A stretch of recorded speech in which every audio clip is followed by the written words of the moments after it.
Welcome back. In Module 4, you learned how to spot the early warning signs of a security incident. You became your own watchful guard, learning to listen for the whispers before the shout. But that leads us to the inevitable critical question. What do I do if the alarm actually goes off? Welcome to Module 5, Responding Without Panic. Think of this module as your crisis playbook. Its entire purpose is to replace that cold sweat, that moment of, oh no, I've been hacked, with the calm, clear certainty of, I know exactly what to do next. We are going to walk through a practical, step-by-step guide for the most critical period of any incident, the first 24 hours after you suspect or confirm a breach. Let's prepare you not just to defend, but to respond with confidence. So what is the purpose of this module? It's designed to build your response resilience. A security incident is inherently stressful, but it does not have to be chaotic. By the end of this module, you will have 4 key outcomes. First, you will have a clear, prioritized checklist of actions for those critical first 24 hours. No more wondering what to do first. Second, you will know exactly who to contact for help and what crucial information you need to document to preserve evidence and support your recovery. Third, you will understand the critical mistakes to avoid, the things people do in a panic that can make the situation exponentially worse.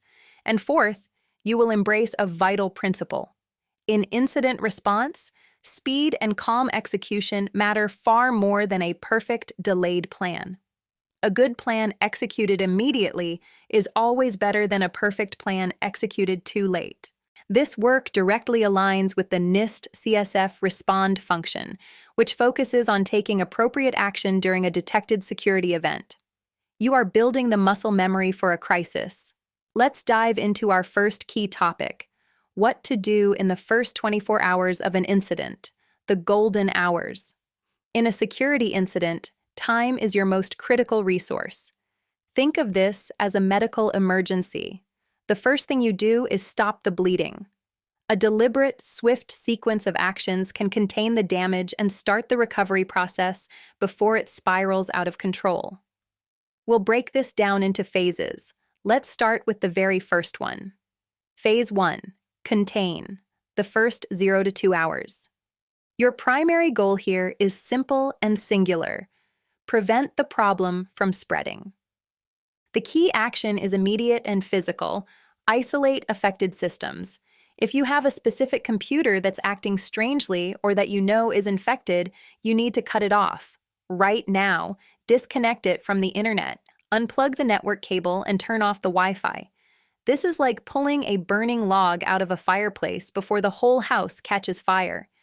It stops the malware from communicating with its controller, and it stops it from spreading to your shared files, your server, or other devices on your network.